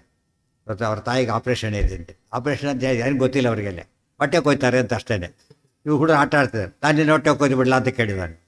ಅಲ್ಲಿ ಹೋದಲ್ಲ, ಕೊಯ್ದು ಬಿಟ್ಟು ಅವನು ರಕ್ತ ಗಾಬರಿ ಆಗಿಬಿಟ್ಟು ಓಡೋದ. ದೊಡ್ಡ ಕಾರ್ ಬಂತು, ಹೊಡೀತು. ಇವನು ಸತ್ತ, ಅವನು ಸತ್ತ. ಆ್ಯಕ್ಚುಲಿ ನಡೆದ ಫ್ಯಾಕ್ಟ್ ಅದು. ಇಬ್ಬರು ಅಣ್ಣ ತಮ್ಮ ಮಾತಾಡ್ಕೊತಿದ್ದಾರೆ. ವಿಷಯ ಅಲ್ಲಿ ಕರ್ಕೊಂಡು ಹೋಗಿದ್ದಾರೆ. ಸ್ವಲ್ಪ ಹೊಟ್ಟೆ ಕೊಯ್ತಾರೆ. ಅವ್ರು ಏನು ಹೇಳ್ಬೇಕು ಪಾಪ, ಅವರಿಗೆ ಅರ್ಥ ಆಗಿ ಹೊಟ್ಟೆ ಕೊಯ್ತಾರೆ ಅಂತ ಹೇಳ್ಬಿಟ್ಟಿದ್ದಾರೆ ಅಷ್ಟೇ. ನಾವು ಆಟ ಆಡೋದು ಹೊಟ್ಟೆ ಕೊಯ್ಯೋ ಆಟಲ್ಲೇ ಆಡಿದ್ರು. ಎಷ್ಟು ಹೇಗೆ ಯೋಗ ಬಂದು ನಿಮಿಷದಲ್ಲಿ ಇಬ್ಬರು ಹೋಗ್ಬಿಟ್ರು ಅಂತ ಕೇಳಿದರೆ ಕರ್ಮ ಹೇಗೆ ಕೂಡಿ ಬಂದಿರುತ್ತೆ, ಏನೇನು ಆಗ್ಬೋದು. ಅದಕ್ಕೆ ನಾವೇನು ಮಾಡಬಾರ್ದು, ಹುಡುಗಿ ಅರ್ಥ ಆಗ್ಬೇಕಾದ್ರೆ ಕೆಲವು ವಿಷಯ ಸೂಕ್ಷ್ಮ ಪಜಿತಾ ಬಿಡುತ್ತೆ ಅವರಿಗೆ. ಏನೋ ಮಾಡೋಕ್ಕೆ ಹೋಗ್ತಾರೆ. ಅದು ಶಕ್ತಿಮಾನ್ ಮೇಲೆ ಎಷ್ಟೋ ಸತ್ತೋದ್ರಂತೆ ಪಾಪ. ಮಾಡೋಕ್ಕೆ ಹಾರೋದು ಅದೆಲ್ಲ ಫೋಟೋಗ್ರಫಿ ಇದತ್ತೆ ಟ್ರಿಕ್ಸ್ ಅವೆಲ್ಲ. ಇವರೇನು ತಿಳ್ಕೊಂಡು ನಮಗೂ ಬರುತ್ತೆ ದಯ ಅಂತ ಹಾರಿಬಿಡೋದು. ಹಾಗೆ ಮಾಡಬಾರ್ದು. ಅದಕ್ಕೆಲ್ಲ ನಾವು ಆ ಸೂಕ್ಷ್ಮ ವಿಚಾರಗಳನ್ನು ನಾವು ಹೇಳಿರಬೇಕು. ಅದು ಮಿಸ್ಯೂಸ್ ಆಗಬಾರ್ದು, ಕನ್ಫ್ಯೂಸ್ ಆಗಿರಬಾರ್ದು, ಜವಾಬ್ದಾರಿ ನಮ್ಮ ಮೇಲೆ ಬರಬಾರ್ದು. ಆ ರೀತಿ ಎಚ್ಚರಿಕೆಯಿಂದ ಹೇಳಬೇಕು. ಕಣ್ಣು ಮುಚ್ಕೊಂಡು ಏನೋ ಮಾತಾಡ್ಬಿಡಬಾರ್ದು. ಎಷ್ಟು ಸಮಾಜಕ್ಕೆ ಕೆಟ್ಟದ. ಇವನು ಯಾರೋ ಮಾಡೋ ತಪ್ಪು ಯಾರಿಗೂ ಉಪಯೋಗ ಆಗುತ್ತಾರೆ, ಇದು ಸಮಾಜನೇ ಬೈತಾರೆ ಇವ್ರು ಮಾಡೋ ತಪ್ಪಿಗೆ. ಎಷ್ಟೋ ಜನ ಒಬ್ಬ ತಪ್ಪಿ ಏನೇನೋ ಮಾಡ್ಕೊಂಡ್ಬಿಡ್ತಾರೆ. ತೇಷು ಅಯೋಗ್ಯೇಷು ತತ್ವಜ್ಞ, ತತ್ವ ಹೇಳಬೇಕು. ನಾ ಅತಿ ಪ್ರಕಾಶೇ. ಪಾಠ ಭಾಳಿಷ್ಟು ಹೇಳಕ್ಕೆ ಹೋಗಬಾರ್ದು. ಕೆಲವು ಸರ್ತಿ ಹೀಗಾಗುತ್ತೆ. ಒದೇದು ವೇದ ಒಪ್ಪೋದಿಲ್ಲ ಅಂತ ಬರ್ತವೆ. ವೇದ ಅನಧಿಕಾರಿ ಅವನು. ಆಚಾರ್ಯರಿಗೆ ಬಂತದ್ದು. ಗೋಮತಿ ತೀರದಲ್ಲಿ ಹೋಗ್ತಾ ಇದ್ದಾರೆ. ಅವನು ಹೇಳಿದ, ನೋಡಿ ವೇದಗಳ ಅಪ್ರಮಾಣ. ಸೂಕ್ತ ಹೇಳಿದರೆ ಏನು ಏನಾಗುತ್ತೆ, ಅಂಕುರ ಬಿಡಬೇಕು ಅಂತ ಹೇಳ್ತಾರೆ. ಅಂಕುರ ಬಿಡ್ತಾನೇ ಇಲ್ಲ ಅಂತ ಕೇಳಿದ. ಆಚಾರ್ಯ ಏನು ಮಾಡಿದ್ರಾಗ, ಕೊಡೋದು ಅಧಿಕಾರ ಇಲ್ಲ ಅಂತ ಹೇಳಿದರು. ನಿಮಗೆ ನನಗಿದೆ ಕೊಡು ಅಂತ ಹೇಳಿದರು. ಈಗ ಸಮಸ್ಯೆ, ಈಗ ಅವ್ರ ಕೈಲಿ ವೇದ ಕಿವಿಗೆ ಬೀಳಿಸ್ಬಾರ್ದು. ಬೀಳಿಸಿದ್ರೆ ಪಾಪ. ಗೊತ್ತಾಯ್ತಾ? ಈಗ ಪ್ರಶ್ನೆ ಬಂತೀಗ ಏನು ಮಾಡಬೇಕೀಗ? ಅವ್ನು ನಾಸ್ತಿಕ ಬರ್ತಾನೆ, ಅವನು ಪರಮಯೋಗ್ಯ ಏನೂ ಇಲ್ಲ. ವೇದದ ಬಗ್ಗೆ ಯಾವುದೋ ಪ್ರಶ್ನೆ ಕೇಳ್ತಾನೆ, ಅಟ್ಯಾಕ್ ಮಾಡ್ಲಿಕ್ಕೆ ಬರ್ತಾನೆ. ಉತ್ತರ ಕೊಡಿದ್ರೆ ಏನಾಗುತ್ತೆ? ನಾವೀಗ ಸೋತ್ವಿ ಅಂತ ಆಗುತ್ತೆ. ನಾವಲ್ಲ, ನಮ್ಮ ಸಿದ್ಧಾಂತ ಸೋತಾಗುತ್ತೆ. ಉತ್ತರ ಕೊಟ್ಟರೆ ಅಯೋಗ್ಯ ಹೇಳಿದಾಗ. ಗೊತ್ತಾಯ್ತಾ? ಅದಕ್ಕೆ ಆಚಾರ ಉತ್ತರ ಕೊಡಿ. ಇವೆಲ್ಲ ತಿಳ್ಕೊಂಡಿರ್ಬೇಕು. ಇದೆಲ್ಲ ಗಮನಿಸ್ತಾ ಇದೆಲ್ಲ ಓದೋದಿಲ್ಲ. ಆದ್ದರಿಂದ ಇವೆಲ್ಲ ಓದೋದೇ ಇಲ್ಲ ಪುಸ್ತಕಗಳನ್ನ. ದೊಡ್ಡ ವಿವಾದ ಬರುತ್ತೆ. ಸಿಂಪಲಾಗಿ ಉತ್ತರ ಕೊಡ್ತಾರೆ ಆಚಾರ್ಯರು. ವದೇದ್ ವಿವಾದ ರೂಪೇಣ ನಾ ಉಪದೇಶಾತ್ಮನ ಕ್ವಚಿತ್. ಉಪದೇಶ ಮಾಡಿದರೆ ದೋಷ ಇದೆ ಹೊರತು ಚಾಲೆಂಜ್ ಮಾಡಿದರೆ ದೋಷ ಇಲ್ಲ. ಅವನು ಆಚಾರ್ಯ ಗಟ್ಟಿಯಾಗಿ ಸೂಕ್ತ ಹೇಳ್ಕೊಂಡೇ ಮಾಡಿದರೆ ಕೆಲಸನ, ಮನಸ್ಸಲ್ಲಿ ನೋಡ್ಕೊಂಡು ಮಾಡಿ ಏನಂತಿದ್ದು ಗೊತ್ತೋ ಅವನು ಏನೋ ಉಪಯೋಗಿಸಿದ್ರಿ ಬೇರೆಡೆ. ನಾನು ಹೇಳ್ತಿರೋ ಸೂಕ್ತದಿಂದ ಆಗಲ್ಲ ಅಂತ ಹೇಳ್ತಿರೋದು ಗೊತ್ತಾಯ್ತಾ. ಅವನೇನು ಮಾಡ್ಬೇಕೀಗ ಅಂತ ಪ್ರಶ್ನೆ ಕೇಳ್ತಾನೆ ಅವನೀಗ. ಅದಕ್ಕೆ ಆಚಾರ್ಯ ಏನು ಮಾಡ ಸೂಕ್ತ ಗಟ್ಟಿಯಾಗಿ ಅವನಿಗೆ ಕೇಳೋ ಹಾಗೆ ಮಾಡೇ ಹೇಳಿದರು ಗೊತ್ತಾಯ್ತಾ. ನೋಡಿ ಅವೇನು ಮಾತಾಡೋಂಗಿಲ್ಲ ಅವನೀಗ ಗೊತ್ತಾ. ಅಲ್ಲಿ ದೋಷ ಬರಲಿಲ್ಲ, ಉಪದೇಶ ಮಾಡಿಲ್ಲ ಆತನಿಗೆ. ವೇದ ಅಪ್ರಮಾಣ ಅನ್ನೋ ಮಾತನ್ನು ಖಂಡನೆ ಮಾಡ್ಲಿಕ್ಕೆ ಹೊರಟಿದ್ದಾರೆ ಗೊತ್ತಾಯ್ತಾ. ನೋಡಿ ಮುಂದೆ ಹೇಳ್ತಾರೆ ಸಭಾರೂಪೇಣ ವಾಪ್ರೂಯ. ದೊಡ್ಡ ಉಪನ್ಯಾಸ ನಡೀತಾ ಇರ್ತದೆ, ಒಂದು ಕೊಟೇಶನ್ ಕೊಡಬೇಕಾಯ್ತು, ವೇದ ವಾಕ್ಯ ಕೊಡಬೇಕು ನಾವೀಗ. ಕೇಳಬಾರ್ದು, ಡೋಂಟ್ ವರಿ. ಸಭೆಯಲ್ಲಿ ಹೇಳಿದಾಗ ದೋಷ ಇಲ್ಲ ಅಂತ ಹೇಳ್ಬಿಟ್ಟು ಅನಾಥ ಕಾರ್ಯ ಕೇಳಿದರೆ ದೋಷ ಇಲ್ಲ. ಉಪದೇಶ ಮಾಡೋದು ದೋಷ ಇದೆ ಹೊರತು ಇದಕ್ಕೆ ದೋಷ ಇಲ್ಲ. ಪಬ್ಲಿಕ್ ಹೇಳಿ ಮೆಡಿಕಲ್ ಲೆಕ್ಚರ್ ಮಾಡೋದಕ್ಕೆ ಬ್ಯಾನ್ ಇಲ್ಲ. ಅವ್ನು ಸ್ಟೂಡೆಂಟ್ ಅಂತ ಕನ್ಸಿಡರ್ ಮಾಡಿ ಸರ್ಟಿಫಿಕೇಟ್ ಕೊಟ್ಟರೆ ಬಜೀತಾಗುತ್ತೆ ಅಷ್ಟೇ. ಅದಕ್ಕೆ ನಾಟ್ ಅಲೋಡ್. ಕಂಡವರಲ್ಲಿ ಹೇಳಾಗಿಲ್ಲ, ಎಲಿಜಿಬಿಲಿಟಿ ಮಾತ್ರ ಹೇಳಬೇಕು. ಜನರಲ್ ಲೆಕ್ಚರ್ ಕೊಡೋಕ್ಕಾರೆ ಏನು ಮಾಡ್ಬೋದು, ಪ್ರತಿಯೊಂದು ವಿಷಯನೂ ಹೇಳ್ಬೋದು, ಏನು ತಪ್ಪಿಲ್ಲ. ಬಟ್ ಅದರಿಂದ ಅವನು ಏನು ಉಪಯೋಗ ಇಲ್ಲ, ಅವನಿಗೆ ಪ್ರಾಕ್ಟೀಸ್ ಅವೆಲ್ಲ ಮಾಡ್ಲಿಕ್ಕೆ ಬರೋದಿಲ್ಲ.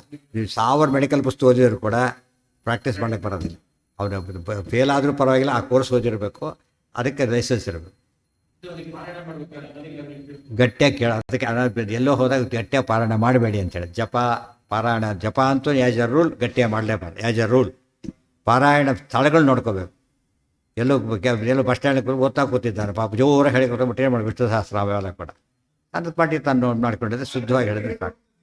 ಏನಿಲ್ಲ ಗಟ್ಟಿಯಾಗಿ ಬಟ್ 20 ಜನ ಲೈನಾಗಿ ಕೂತಾರೆ, ಎಲ್ಲ ಗಟ್ಟಿ ಹೇಳ್ಬಿಟ್ಟು ಉಳಿದವ್ರು ಪಾರಾಯಣ ಮಾಡೋಕ್ಕಾಗೋದೇ ಇಲ್ಲ. ಗಮನ ಹೋಗ್ಬಿಡುತ್ತೆ ಆ ಕಡೆ. ಅವ್ರ ಪಾಡಿಗೆ ಅವ್ರು ಮಾಡ್ಕೊಂಡು ಹೋಗ್ತಿರೋದು. ಅವ ಮಾಡ್ಬಾರ್ದು, ಅದು ದೋಷ ಇದೆ. ಎಲ್ಲರೂ ಕಂಟಿನ್ಯೂ ಇಟ್ಟಿರ್ಬೇಕು. ಇವನೊಂದು ಅವನೊಂದು ಶ್ಲೋಕ ಹೇಳ್ತಾ ಕೊಡಬಾರ್ದು ಅಷ್ಟೇ. ಒಂದೇ ಶ್ಲೋಕನ ಕರೆಕ್ಟಾಗಿ ಹೇಳ್ಬೇಕು. ಏನೋ ಹೇಳ್ತಿರ್ತಾರೆ, ಕೆಲಸತ್ತೆ ಬದ್ದು ಹೇಳಿ ಪಾರಾಯಣ ಮಾಡ್ತಿರ್ತಾರೆ. ಯಾವ ಶ್ಲೋಕ ತಗೊಳ್ಳೋ ಗೊತ್ತಾಗಲ್ಲ, ಯಾವ ಸರ್ಗ ತಗೊಳ್ಳೋ ಗೊತ್ತಾಗೋದಿಲ್ಲ. ಇವುದು ಹೊಡೋದು ಅಷ್ಟೇ. ಅದ ಮಾಡಬಾರ್ದು. ಅವರು ಅಲ್ಲ ಹೇಳಿ, ಅದು ತಪ್ಪಲ್ಲ. ಅಲ್ಲಿ ಕೆಲವರು ಏನು ಬರ್ತಿರೋದಿಲ್ಲ, ಸುಳ್ಳು ಜೋರಾಗಿ ಹೇಳ್ತಾರೆ, ಗುಡ್ದೋರು ಡಿಸ್ಟರ್ಬ್ ಮಾಡ್ತಾರೆ. ಅದರಿಂದ ಸ್ವಲ್ಪ 4 ದಿವಸ ಪಾರಾಯಣ ಮಾಡೋ ಹೊತ್ತು ಜ್ಞಾನ ಬಂದುಬಿಡ್ಬೇಕು ಅವರಿಗೆ. ತಮ್ಮ ಬರೋದನ್ನು ಮೇಂಟೈನ್ ಮಾಡ್ತಾರೆ ಹೊರತು ಇಂಪ್ರೂವ್ ಮಾಡ್ಕೊಬೋದಿಲ್ಲ. ಎಲ್ಲರೂ ಹಾಗೆ ಮಾಡ್ತಾರೆ ಅಂತ ಅರ್ಥ ಅಲ್ಲ. ತುಂಬ ಜನ ಅದೊಂದು ಕಮಿಟೆಡ್ ಆಗಿರ್ಬೋದು. ಮತ್ತೆ ಓದಿ ಯಾರು ಬಂದಾಗ ದೊಡ್ಡ ಬಂದು ಕೇಳ್ಕೊಂಡು ತಿದ್ಕೊಬೋದಕ್ಕೆ ನೀವ್ಯಾರು ಹೇಳೋಕ್ಕೆ ಅಂತಾರೆ ಆ ಥರ. ಅವೆಲ್ಲ ಭಕ್ತಿ ಇಲ್ಲದ ಮಾಡೋ ಕೆಲಸಗಳು, ಶೋಗೋಸ್ಕರ. ಯಾರು ತಪ್ಪು ಅಂತ ಹೇಳಿದ ತಕ್ಷಣ ತಿಳಿದವ್ರು ಹೇಳಿದ್ರೆ ಒಪ್ಕೊಂಡ್ಬಿಡ್ಬೇಕು. ಯಾಕಿದು ಹೀಗಲ್ಲ, ಹೇಳಿ ಕುಂಟ ಕುಂಟ ಹೇಳ್ಬೇಡಪ್ಪ ವಾರ, ಈ ಕುಂಠ ಅಂತ ಹೇಳಬೇಕು ಅಂತ ಹೇಳಿದರೆ ತಿದ್ಕೋಬೇಕು. ನಾವು ಕುಂಟ ಅಂತಲೇ ಹೇಳ್ತಿರಿದ್ರೆ ತಪ್ಪು. ನನ್ನ ಕೇಳೋಕ್ಕೆ ನೀವ್ಯಾರು, ಇವೆಲ್ಲ ತಲೆ ಹರಟಿ ಬೇರೆದಕ್ಕೆಲ್ಲ ಯಾರಲ್ಲ. ಈಗ ಇದಕ್ಕೆ ರೈಟ್ ಇದೆ ಅವನು ಹೇಳೋದಕ್ಕೆ. ತಪ್ಪನ್ನು ತಿದ್ದಬೇಕು ಇವರು. ಅಲ್ಲಿಗೂ ಇದು ಮಾಡಿದವರು ಎದ್ದೋಗ್ಬಿಡುತ್ತೆ. ಆ್ಯಕ್ಷನ್ ತೊಗೊಳಕ್ಕೆ ಬರೋಲ್ಲ, ಅದು ನಮ್ಮ ಹಕ್ಕಲ್ಲ. ಉಪದೇಶ ಮಾಡೋ ಹಕ್ಕಿದೆ ಬ್ರಾಹ್ಮಣನಿಗೆ ಹೊರತು ಆ್ಯಕ್ಷನ್ ತೊಗೊಳ್ಳೋ ಹಕ್ಕಿಲ್ಲ. ಅದನ್ನು ಯಾರು ಮಾಡಬೇಕು, ಅದು ಕಾನೂನು ಕೈ ತೊಗೊಂಡಾಗ ಕಾನೂನವರೇ ಮಾಡಬೇಕು. ಸಭಾರೂಪೇಣ ವಾ ಬ್ರೂಯಾತ್. ಇಷ್ಟು ಮಾಡಿದಾಗ ನಮಗೆ ದೋಷ ಬರೋದೇ ಇಲ್ಲ. ಎಲ್ಲೆಲ್ಲೋ ಯಾವ ಸಮಸ್ಯೆಯಲ್ಲಿ ಬೇಕಾದ್ರೂ ಪ್ರವಚನ ಮಾಡಿ ನೀವೀಗ. ಬಟ್ ಉದ್ದೇಶ ಏನಿದೆ, ನಮ್ಮ ಉದ್ದೇಶ ದೇವರಿದ್ದಾನೆ ಜಗತ್ತಿಗೆ ತಿಳಿಸ್ಬೇಕು, ಸತ್ಯ ಹೇಳಿ ಧರ್ಮ ಹೇಳಿ ಎಂಬ ಕಮ್ಯುನಿಕೇಷನ್ ಮಾಡಬೇಕು. ಅದನ್ನು ಮಾಡೋದಿಲ್ಲ ಅಂತ ಹೇಳಕ್ಕೆ ಬರೋದಿಲ್ಲ. ನಾವಾಗಿ ಹೋಗಬೇಕಾಗಿಲ್ಲ. ನನ್ನ ಕೈಲಿ ಉಪನ್ಯಾಸ ಮಾಡಿಸಿ ಅಂತ ಹೋಗಬಾರ್ದು, ತಪ್ಪದು ಗೊತ್ತಾಯ್ತು. ಭಾರಿ ತಪ್ಪದು. ಅವರಾಗಿ ಕರೆದಾಗಷ್ಟೇ ಹೇಳಬೇಕು. ಅದಕ್ಕೆ ನಾಪೃಷ್ಟ ಕಶ್ಚಿತ್ ಬ್ರೂಯಾತ್ ವಾಕ್ಯ ಇದೆ. ಈ ಹೇಳಿದೆ ಯಾರು ಕೇಳಿದೇನೆ ಹೇಳೋದಕ್ಕೆ ಹೋಗಬೇಡಿ. ಮತ್ತು ಅದು ಭಾರಿ ತಪ್ಪದು. ನಾನು ಹೇಳ್ತೇನೆ, ನನ್ನ ಕರೀರಿ, ತುಂಬ ತಪ್ಪು. ರಿಜಿಸ್ಟ್ರ್ ಮಾಡಿಸಿ ಅವೆಲ್ಲ ಮಾಡೋಕ್ಕೆ ಹೋಗಬಾರ್ದು. ಅವರಾಗಿ ಬಂದು ಕರೆದ್ರೆ ಆಯಿತು ಅಂತ ನೋಡಬೇಕು ಫಸ್ಟು. ಗ್ಯಾರಂಟಿ ಕೆಟ್ಟ ಜಾಗ ಅಂತ ತಿಳ್ಕೊಂಡ್ರೆ ಅವಾಯ್ಡೇ ಮಾಡಿಬಿಡ್ಬೇಕು. ಅದು ಯಾವ ಚಾನ್ಸಸ್ಸೇ ಇಲ್ಲ ಸತ್ಯ ಹೇಳೋದಕ್ಕೆ ಅಂತ ತಿಳ್ಕೊಂಡ್ರೆ ಏನು ಉಪಯೋಗ ಅದರಿಂದ.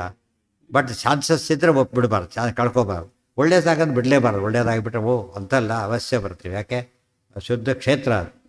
ಬರೋರೆಲ್ಲ ಇದ್ದೇ ಇರ್ತಾರೆ. ಅದರಲ್ಲಿ ನಮ್ಮ ಕೈ ಬೇರೆ ಯಾರಾಯಿದ್ರೆ ನಮಗೆ ದೋಷ ಇಲ್ಲ. ಅದಕ್ಕೆ ಇವೆಲ್ಲ ಯೋಚನೆ ಮಾಡಬೇಕು. ನಾವು ಕ್ಲಬ್ನಲ್ಲಿ ಉಪನ್ಯಾಸ ಮಾಡೋದು ಅಂತ ಕೇಳಿದರೆ ನೋಡೋದಕ್ಕೇನಿದೆ, ಅಲ್ಲಿ ಪಾಪ ನಮ್ಗೆ ಕೇಳೋದೇ ಇಲ್ಲ, ಕುಡಿದುಕೊಂಡ್ಬಿಟ್ಟಿರ್ತಾರೆ. ಯಾರು ಬಂದು ಹೇಳ್ತಾರೆ ನೀವು ಅದನ್ನು? ಅನಧಿಕಾರಿಗಳು ಶುದ್ಧವು, ಅದಕ್ಕೆ ಪ್ರಯೋಜನ ಬರೋದಿಲ್ಲ. ಉದ್ವಾಪ್ಯಸವು ಯಾವ ಕ್ಲಬ್ಗಳಿರುತ್ತೆ ಆ ವಿಚಾರ ಬೇರೆ. ಫ್ರೆಂಡ್ಲಿ ಕ್ಲಬ್ ಆ ಕ್ಲಬ್ಗಳು ಬೇರೆ. ಈ ಹುಡುಗರ ಕ್ಲಬ್ಗೆ ಮಾತ್ರ ಹೋಗುವ. ಉದ್ವಾಪ್ಯಸವು ಯಥೋ ನಿತ್ಯಂ ಸ್ವಭಾವಾನುಗ ಚೇಷ್ಟಿತಃ. ಎಷ್ಟೇ ನೀವು ಹೇಳಿದರೂ ಕೂಡ ನಮಗಂದ್ರೆ ಸಿಟ್ಟು ಬರುತ್ತೆ. ಯಾಕೆ ಇಷ್ಟು ಮಾಡ್ತಾರೆ ಇವರೀಗ? ಅದು ಪೃಷ್ಠೆ ಅವ್ಯಕ್ತಿಕೃದೇವ. ಯಾರು ಸೂಕ್ಷ್ಮ ಪ್ರಶ್ನೆ ಕೇಳ್ತಾನೆ, ಅವಾಗೇನು ಮಾಡಬೇಕು? ಹೇಳಿಲ್ಲ ಅಂದರೆ ಸಿಟ್ಟಾಗ್ತಾನೆ, ಹೇಳಿದರೆ ಔಟ್ ಆಗ್ತದೆ. ಹೇಳಬಾರ್ದು. ಅವ್ಯಕ್ತಿ ಅಸ್ಪಷ್ಟ ಹೇಳ್ಬೇಡೋದು. ಮುಗುಮ್ಮಾಗಿ ಹೇಳ್ತಾ ಇರ್ತಾರಲ್ಲ ಹಾಗೆ. ಹೇಳಿದರು ಏನೋ ಹೇಳಿದರು ಅಷ್ಟೇ ಪ್ರಶ್ನೆ ಕೇಳಿದೆ ಅಷ್ಟೇ ಸಮಾಧಾನ ಅವನಿಗೆ. ಆ ಥರ ಇದೆ. ಆದಷ್ಟು ಇದು ಮಾಡ್ಲಿಕ್ಕೆ ಹೋಗುವಾರ. ವಾಯುದೇವರು ಬಂದು ವಾಯುದೇವರು ಹೋಗ್ತಾರೆ, ಅದೆಲ್ಲ ಯಾಕೆ ಹೇಳ್ಬೇಕು ಅವ್ರ ಮುಂದೆ ಹೋಗ್ಬಿಟ್ಟ? ಅದು ಉಪಾಸನೆ ಬೇಕಾದ ವಿಷಯ, ಅದು ದೊಡ್ಡ ತತ್ವ ಅದು. ಅದೆಲ್ಲ ದೊಡ್ಡದಾಗಿ ಹೇಳೋಕ್ಕೆ ಹೋಗ್ಬಾರ್ದು, ಮಾಡಿ ದೀಕ್ಷೆ ತೋರ್ಸಕ್ಕಂತ ಹೇಳೋದಕ್ಕೆ ಹೋಗ್ಬಾರ್ದು. ಯಾಕೆ ಅಪ್ರಸಕ್ತ ವಿಚಾರ. ಅವ್ರು ಹೇಳಿದ್ದಾರೆ ಸರಿ ಇದೆ ನೋಡಿ ಹೀಗಿದೆ ಇಷ್ಟೇ. ಅದು ಗೌರವ, ಎಲ್ಲರಿಗೂ ಗೌರವ. ಇವ್ರು ಏನೋ ಹೇಳೋದಕ್ಕೆ ಹೊರಟ್ಬಿಟ್ಟು ಒಂದು ಕನ್ಫ್ಯೂಸ್ ಮಾಡಿ ಕೆಡಿಸ್ಬಿಡ್ತಾರೆ. ಅದರಿಂದ ಪ್ರಸಾರದ ಬದಲು ಏನಾಗುತ್ತೆ, ಅಪಪ್ರಸಾರ ಆಗಿಬಿಡುತ್ತೆ. ಅದು ಸುಮ್ಮನೆ ಕೊಡೋದು ಆಸೆ. ಅದಕ್ಕೆ ಲೈಸೆನ್ಸ್ ಬೇಕು. ಡಾಕ್ಟ್ರಿಗೆ ಲೈಸೆನ್ಸ್ ಕೊಡ್ತಾರಲ್ಲ, ಇವರು ಪ್ರವಚನ ಮಾಡಬಹುದು ಅಂತ ಒಬ್ಬ ಸರ್ಟಿಫೈ ಮಾಡಬೇಕು. ಅವ್ರು ಆತ್ಮನಿರ್ಣಯ ಓದೋರು ಸರ್ಟಿಫೈ ಮಾಡಬಾರ್ದು. ಎಲಿಜಿಬಿಲಿಟಿ ಬರೋದೇ ಇಲ್ಲ ಅವ್ರಿಗೆ. ಆಚಾರ್ಯ ಹೇಳ್ತಾರೆ, ವ್ಯಾಖ್ಯಾನದಲ್ಲಿ ಹೇಳ್ತಾರೆ, ನಿರ್ಣಯ ತಿಳ್ಕೊಳ್ಳೋದು ಹೋದ್ರೆ ಹೇಳಬಾರ್ದು ಅಂತ ಹೇಳಿ. ನಿರ್ಣಯ ಓದಿರಬೇಕು, ಮತ್ತು ಪರೀಕ್ಷೆ ಕೊಟ್ಟರೆ ಪಾಸಾಗಿರಬೇಕು. ತಾನೇ ಮನೆ ಕೂತ್ಕೊಂಡು ಓದಿರಬಾರ್ದು. ಅಫಿಷಿಯಲಿ ವಯಸ್ಸು ಓಕೆ ಅಂತ ಆಗೋದು. ಆಗ ಅವ್ರು ಹೇಳೋದಕ್ಕೆ ಮಹತ್ವ ಇರುತ್ತೆ, ಪ್ರಸಾರ ಆಗುತ್ತೆ. ಇವತ್ತು ಹಾಗಲ್ಲ, ಹೇಳಿ ಬೇಕಾದ ಹೇಳೋದು. ಮತ್ತೇನು ಹೇಳಿದ್ರೆ ಕೇಳಿಬಿಟ್ರೆ ನಮ್ಮನ್ನು ಕೇಳೋದಕ್ಕೆ ನೀವು ಯಾರು ಇಲ್ಲಿಂದ ಶುರು ಮಾಡ್ತಾರೆ.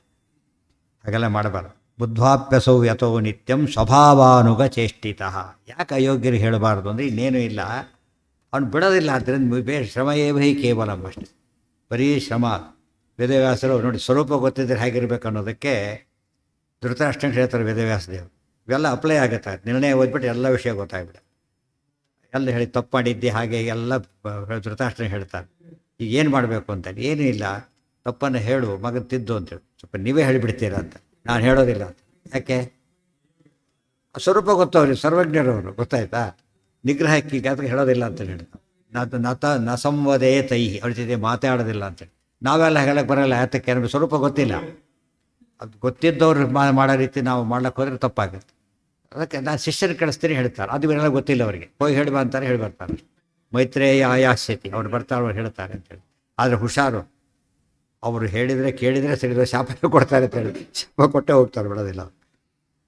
ಆಚಾರ್ಯ ಹೇಳ್ತಾರೆ, ಇವರೊಬ್ಬರು ಬರ್ತಾರೆ ಅವ್ರನ್ನ ಕೇಳಿ ಅಂತೇಳಿ. ಆ ರೀತಿ ವೇದವ್ಯಾಸ ಹೇಳಿರ್ತಾರೆ. ಸಿಮಿಲರ್ ಅವರು ಇವ್ರಿಗೆ. ಅದೆಲ್ಲ ಡೀಪಾಗಿ ಸ್ಟಡಿ ಮಾಡಬೇಕು. ನಿತ್ಯಂ ಸ್ವಭಾವಾನುಗ ಚೇಷ್ಟಿತ ಸ್ವಭಾವಂ ಯಾಂತಿ ಭೂತಾನಿ ನಿಗ್ರಹ ಕಿಂಕರಿಷ್ಯತಿ. ನೋಡಿ ಎಲ್ಲಿ ಲಿಂಕ್ ಮಾಡಿದ್ರು ಆಚಾರ್ಯರು. ಬರ್ಲಿಕ್ಕೆ ಕೊಟ್ಟಿದ್ದು ನಿಗ್ರಹ ಕಿಂಕರಿ ಶ್ಲೋಕ. ಇಷ್ಟೆಲ್ಲ ಕೊಟ್ಟೆ ಕಳ್ಕೊಂಡು ಮಾಡಿದ್ರು ಪಲ್ಲವಿ ಮಾಡಿದಾಗ. ಅದಕ್ಕೆ ಹೇಳಬಾರ್ದು ಅಂತ ಹೇಳಿದ್ರು. ಗೊತ್ತಾಯ್ತಾ?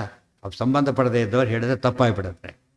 ಅದಕ್ಕೆ ಇವತ್ತು ಹೇಳ್ತಾರೆ, ಡಾಕ್ಟ್ರು ನೀವು ಮೆಡಿಕಲ್ ಔಷಧಿ ನೀವು ತೊಗೋಬೇಡಿ, ಡಾಕ್ಟ್ರ್ ಹೇಳಿದಂತ ತೊಗೊಳ್ಳಿ ಅಂತ ಹೇಳಿ. ಗೊತ್ತಾಯ್ತಾ? ಯಾಕೆ? ಸೆಲ್ಫ್ ಮೆಡಿಕೇಶನ್ ಏನೋ ಅಂತ ತಿಳ್ಕೊಂಡ್ಬಿಡ್ತೀರಿ ನೀವೀಗ. ಹಾಗೆಲ್ಲ ಮಾಡ್ಲಿಕ್ಕೆ ಹೋಗ್ಬಾರ್ದು. ರುಚಿ ಇದೆ ಅಂತ ಲೋಟ ಜಾಸ್ತಿ ಕುಡಿದ್ಬಿಡೋದು, ಗೊತ್ತಾಗುತ್ತೆ. ಅದೆಲ್ಲ ಮಾಡ್ಲಿಕ್ಕೆ ಹೋಗ್ತಾರೆ. ಹಾಗೆಲ್ಲ ಮಾಡಬಾರ್ದು. ಡಾಕ್ಟ್ರಿಂದ ಕೇಳಿ, ಅದು ವಿದ್ವಾಂಸರು ಕೇಳಿ, ಅದೇ ರೀತಿ ತಿಳಿದವ್ರನ್ನ ಕೇಳಿ ಮಾಡಿ ಅಷ್ಟೇ. ವಿದ್ವಾಂಸರು ಕೇಳ್ತಾರೆ. ಗೊತ್ತಾ ನಿಮಗೆ? ಅಂಬರೀಷ ದೊಡ್ಡ ಜ್ಞಾನಿ ಆತ. ಬುಧವಾರ ಪ್ರಸಂಗ ಬಂತು, ಉತ್ತರ ತಾನು ಗೊತ್ತಿದೆ. ಯಾರು ಕೂತವ್ರು ಒಬ್ಬರ ಹೆಸರು ಹೇಳಿಲ್ಲ, ಅಂಬರೀಷ್ ಹೆಸರು ಹೇಳ್ತಾರೆ. ಅದೇ ಅಷ್ಟು ದೊಡ್ಡವನಿತ ಜ್ಞಾನಿ. ಈಗ ಕೇಳ್ತಾನೆ, ಏನು ಮಾಡಲಿ ನಾನೀಗ? ಪಾಲನೆ ಬಿಡ ಹಾಗಿಲ್ಲ, ಅತಿಥಿ ಪೂಜೆ ಬಿಡ ಹಾಗಿಲ್ಲ, ಏನು ಮಾಡಲಿ ಅಂತ ಕೇಳುತ್ತೆ. ಅಷ್ಟ ಗೊತ್ತಿದ್ದೇ ಹೇಳಿದ್ದವರು, ಆದರೆ ಅವ್ರ ಬಾಯಿಂದ ಬರಬೇಕು.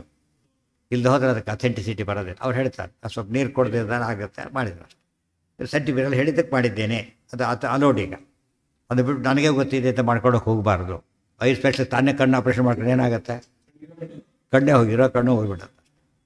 ಸ್ವಭಾವಂ ಯಾಂತಿ ಭೂತಾನಿ ನಿಗ್ರಹ. ಅದಕ್ಕೆ ಹೇಳ್ತಾರೆ ಆಯ್ತಾ, ಜ್ಞಾನಂತೋಪಿ ವಿಶೇಷಾರ್ಥ ಜ್ಞಾನಾಯ ಸ್ಥಾಪನಾಯ ಚ ಪೃಚ್ಛಂತಿ ಸಾಧವೋ ಯಸ್ಮಾತ್ ತಸ್ಮಾತ್ ಪೃಚ್ಛಸಿ ಪಾರ್ಥಿವ. ತಿಳ್ಕೊಂಡಿದ್ದರೂ ಕೂಡ ಇನ್ನೂ ತಿಳ್ಕೊಳ್ಬೋದು ಅನ್ನೋ ದೃಷ್ಟಿಯಿಂದ ಕೇಳಬೇಕು. ಅದು ದೃಢ ಆಗುತ್ತೆ, ಏನೂ ಹೊಸ ವಿಷಯ ಇಲ್ಲ, ಕನ್ಫರ್ಮ್ ಆಯಿತು, ಅದಕ್ಕೂ ಕೇಳ್ಬೋದು. ಗೊತ್ತಾಯ್ತಾ? ದಾರ್ಢ್ಯಕ್ರದೇವಹಿ, ದಾರ್ಢ್ಯ ಬರೋದಕ್ಕೋಸ್ಕರ ಕೇಳ್ಬೋದು. ಸ್ವಭಾವಂ ಯಾಂತಿ ಭೂತಾನಿ ನಿಗ್ರಹ ಕಿಂ ಕರಿಷ್ಯತಿ ಇತ್ಯಾದಿ ಪ್ರಕಾಶ ಸಂಹಿತಾಯ. ಧೃತರಾಷ್ಟ್ರ ಆಗಿದ್ದರೆ ಒಂದು ಪ್ರಶ್ನೆ ಬರ್ತದೆ, ಧೃತರಾಷ್ಟ್ರ ಹೇಳಿಲ್ಲ ಯಾಕೆ ಬೈತೀರಿ? ಗೊತ್ತಾಯ್ತಾ? ಹೇಗೋ ತಿಳ್ಕೊತಿದ್ದಿಲ್ಲ, ಅದಕ್ಕೆ ಹೇಳಲಿಲ್ಲ ಅಂತ ಯಾಕೆ ಹೇಳಬಾರ್ದು? ಸ್ವಲ್ಪ ಗೊತ್ತಿಲ್ಲ ಆತನಿಗೆ, ಆತನ ಡ್ಯೂಟಿ ಮಾಡಬೇಕಿತ್ತು. ಆತ ಮಗನಾಗಿ ಇದ್ದಾಗ ತಂದೆಯಾಗಿ ತಾನು ಉಪದೇಶ ಮಾಡಬೇಕು, ನನ್ನ ಕರ್ತವ್ಯ. ಆದರೆ ಗುಡ್ದವ್ರಿಗೆ ಅದು ಇದಿಲ್ಲ, ಸ್ವರೂಪ ಗೊತ್ತಿಲ್ಲ ಆತನಿಗೆ. ಗೊತ್ತಿಲ್ಲದಾಗ ಏನು ಮಾಡಬೇಕು ನಾವಾಗ? ನಮ್ಮ ಗೊತ್ತಿರೋನೇ ಇರಬಹುದು, ನಾವು ಸ್ವರೂಪ ಗೊತ್ತಿಲ್ಲ ಅಂತ ಎಷ್ಟು ಕೆಟ್ಟವನಾದರೂ ಕೂಡ ಮತ್ತೆ ಹೇಳ್ತಾನೆ ಇರಬೇಕು, ಬಿಡಬಾರ್ದು, ಕೊನೆಯವರೆಗೂ ಬಿಡಬಾರ್ದು. ಯಾಕೆ ಅಕಸ್ಮಾತ್ ಒಂದು ಸ್ವಲ್ಪ ವರ್ಕ್ ಆದರೆ ಆಗಲಿ, ನಮ್ಗೆ ಅಜಾಮಣನಿಗೆ ಕೊನೆ ಟೈಮ್ನಲ್ಲಿ ಹೆಲ್ಪ್ ಆಗಲಿಲ್ಲ, ಆ ಟೈಪ್. ಇದನ್ನೆಲ್ಲ ಮೇಲ್ಮೇಲೆ ಓದ್ಕೊಂಬಿಟ್ಟು ಏನು ಮಾಡ್ತಾರೆ ಅಂದರೆ, ತುಂಬ ಜನ ತಮ್ಮ ಮಕ್ಕಳಿಗೆ ಪಂಡಿತರು ಹೇಳ್ಕೊಡ್ಲಿಲ್ಲ, ತಮ್ಮ ಮಕ್ಕಳಿಗೆ ಹೇಳ್ಕೊಡ್ಲಿಲ್ಲ. ಅವನು ಅಯೋಗ್ಯ ಅಂತ ಹೇಳ್ಬಿಟ್ಟು, ಅವ್ನು ದುಡ್ಡು ಬೇಕು, ಮನೆ ಬೇಕು, ದುಡ್ಡಕ್ಕೆ ಅಯೋಗ್ಯ ಅಂತ ಏನರ್ಥ? ಆಚಾರ್ಯ ಹೇಳ್ತಾರೆ, ಮಕ್ಕಳು ತಮ್ಮ ಅಣ್ಣ ತಮ್ಮಂದಿರೆಲ್ಲ ಹೇಗಿರಬೇಕು ಅಂದರೆ ಒಬ್ಬರಿಗೊಬ್ಬರು ಆನ್ಸರಬಲ್, ಅವ್ರು ಕರ್ತವ್ಯ ಅದು. ಈ ವಿಭೀಷಣದ ಮಾತು ಕೇಳ್ತೋ ಬಿಟ್ಟು ಹೋಗ್ಲು ಅಂತ ಕೇಳ್ತಾನೆ, ಅಷ್ಟೇ ಹೊರತು ಹೊಂದಾಣಿಕೆ ಮಾಡಿರ್ಲಿಕ್ಕೆ ಸಾಧ್ಯ ಇಲ್ಲ. ವಿಭೀಷಣ ಗೊತ್ತಿಲ್ಲ ಈಗ, ತನ್ನ ಮಾತು ಕೊನೆಯವರೆಗೂ ಕೇಳಿ, ಅಲ್ಲಿವರೆಗೂ ಇದ್ದ, ಇನ್ನು ಯುದ್ಧ ಶುರುವಾಗಬೇಕು, ಇನ್ನು ಚಾನ್ಸ್ ಇಲ್ಲ, ನಾ ಹೊರಟೇನೆ ಅಂತ ಹೊರಟುಬಿಟ್ಟ. ಅಲ್ಲಿವರೆಗೂ ಹೊಂದಾಣಿಕೆ ಆಮೇಲೆ ಮಾಡ್ಕೊಳ್ಳಿಲ್ಲ. ಇದೆಲ್ಲ ಯೋಚನೆ ಮಾಡಿದರೆ ರಾಮಾಯಣ ಮಹಾಭಾರತ ಕೇಳಿದಾಗ ಇವತ್ತು ಅನೇಕರ ಪ್ರಶ್ನೆ ಇದೆ. ಮನೆಯದ ಭೀರ ಮೈಲಿಗೆ ಅನಾಹುತ ಮಾಡ್ತಾರೆ, ಏನು ಮಾಡೋದು ಅಂತ ಕೇಳುತ್ತಾರೆ. ಅವಾಗ ನೋಡಬೇಕು ಯಾವ ಸ್ಟೇಜಲ್ಲಿದೆ, ಏನು ನೋಡ್ಕೊಂಡು ತೀರ್ಮಾನ ತೊಗೋಬೇಕು, ತಿಳಿದವರಿಗೆ ಕೇಳಿ ಉತ್ತರ ಕಂಡ್ಕೋಬೇಕು. ಹಾಂ, ಬಿಟ್ಟೋಗಲಿಲ್ಲ. ಯಾಕೆ? ಮಗ ಆದ್ದರಿಂದ ಧ್ರುವನ್ ನೋಡಿ, ಧ್ರುವಗೂ ಪ್ರಹ್ಲಾದ ಕಂಪೇರ್ ಮಾಡಿ. ಧ್ರುವ ಮನೆ ಬಿಟ್ಟು ಹೋಗಿ ಸಾಧನೆ ಮಾಡಿದ, ಎದುರಿಗಿದ್ದೇ ಸಾಧನೆ ಮಾಡಿದ. ಫೈಟಿಂಗ್ ಎರಡು ಟೈಪ್, ಇದ್ದೇ ಫೈಟ್ ಮಾಡೋದು ಬೇರೆ, ಹೊರಗಿಂದ ಫೈಟ್ ಮಾಡೋದು ಬೇರೆ.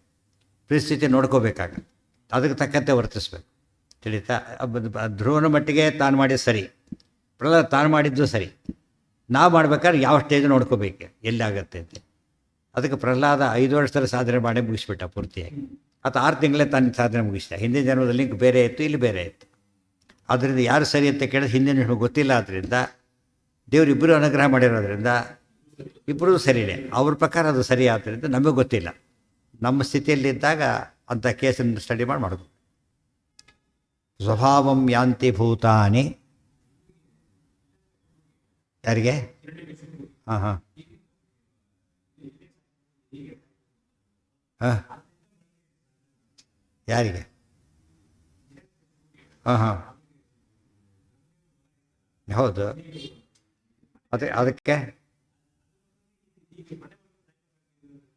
ಹಾಂ, ಅದೆಲ್ಲ ಪ್ರಹ್ಲಾದನಿಗೆ ಗೊತ್ತಿಲ್ಲ. ನರಸಿಂಹದೇವ್ರಿಗೆ ಗೊತ್ತು, ಉಳಿದವ್ರಿಗೆ ಗೊತ್ತು, ಪ್ರಹ್ಲಾದನಿಗೆ ಗೊತ್ತಿಲ್ಲ. ಅದು ಗೊತ್ತಾಯ್ತಾ? ಇಲ್ಲಿದ್ದೇ ಸಾಧನೆ ಮಾಡಬೇಕು, ಮಾಡೋದು ಅಷ್ಟೇ ಹೊರತು ಬೇರೆ ಅಲ್ಲ. ಸ್ವಭಾವಂ ಯಾಂತಿ ಭೂತಾನಿ ನಿಗ್ರಹ ಕಿಂ ಕರಿಷ್ಯತಿ ಇತ್ಯಾದಿ ಪ್ರಕಾಶ ಸಂಹಿತಾಯಾ. ಇಂದ್ರಿಯಸ್ಯೇಂದ್ರಿಯಸ್ಯಾರ್ಥೇ ರಾಗದ್ವೇಷವು ವ್ಯವಸ್ಥಿತವು ತಯೋರ್ನ ವಶಮಾಗಚ್ಚೆ ತೌಹ್ಯಸ್ಯ ಪರಿಪಂಥಿನೌ. ಅಲ್ಲಿಗೆ ನೋಡಿ, ಅದು ಎಷ್ಟು ಶ್ಲೋಕ ಎಷ್ಟು ಡಿಟೇಲಾಗಿದೆ, ಅದು ಅದಿಷ್ಟು ಆಯಿತು. ನಾಳೆ ದಿವಸ ಇದ್ರ ಮತ್ತೆ ಗೀತಾ ಭಾಷ್ಯ.